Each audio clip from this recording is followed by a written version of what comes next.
Today we're going to talk about some trash talking that ultimately kind of backfired when it comes to everything MMA and UFC related. Now, when you think of some of the biggest trash talkers in UFC history, you're probably thinking about Chael Sonnen. I mean, Chael Sonnen was like really one of the best. He would not care at all. He would trash talk Anderson Silva, and he would trash talk literally anybody.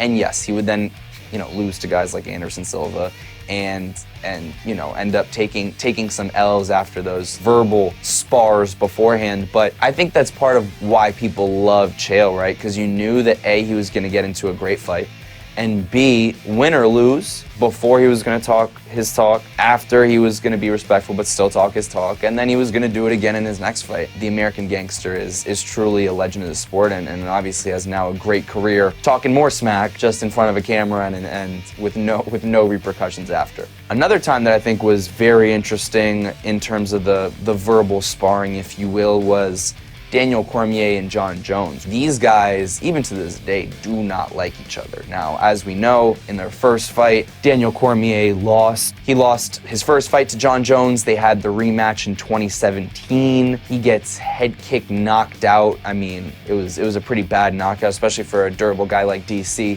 But Daniel Cormier talked a big game in the lead up, right? Like, these are two guys that at press conferences in the past have like gone into physical altercations where like the whole back part fell down because there were so many people on stage and they were pushing each other. And Daniel Cormier was so confident going into that fight, but he paid the price in a lot of ways, right? And he got I don't want to say head kicked into oblivion because there's definitely way worse, but it was a tough pill to swallow. And then, of course, Jon Jones, that got overturned to a no contest. He tested positive for, I think that was the picogram case. It was one of those Jon Jones, debacles with testing positive for banned substances, and then DC had more to say about that, and it was a whole mess. But at the end of the day, that the trash talk for DC really didn't end up working in his favor, with all due respect to the double champ. Finally, Jorge Masvidal and Ben Askren. I don't really think it gets any worse when you're trying to talk a big game and you get knocked out within 5 seconds in the coldest possible way, maybe in combat sports history. It was not a good look for Ben Askren, right? People don't remember, like at that time, Jorge Masvidal and Ben Askren hated each other.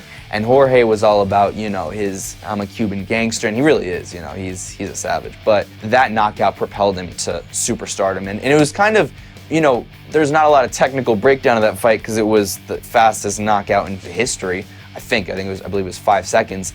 But it was literally like, it was pretty smart though, because he knew that Ben Askren's only shot was to shoot a takedown. And then he immediately did his little fake, I'm gonna stay on the fence right when they clap. And then he just literally bulldozed in, knee to the face. It's probably the most watched knockout, I'd imagine, in combat sports history. I can't really think of another one that has probably been played more than that, just because it was crazy. And then it was nuts because Ben Askren went out so unbelievably cold. He took the knee so cleanly to the head, scary. And he was really stiff as a board, as John Anik said. And then that was, the legend of Jorge only grew from there. But talking smack and then losing in that fashion, I gotta say, is probably one of the worst ways to go down. Honorable mention to Conor McGregor. He's talked his talk, especially against Khabib. And then we all know what happened when Khabib submitted him and all chaos ensued. And, another time where talk can backfire. But Conor is Conor. He's probably chilling on his Lamborghini yacht somewhere. So I think he's doing just fine.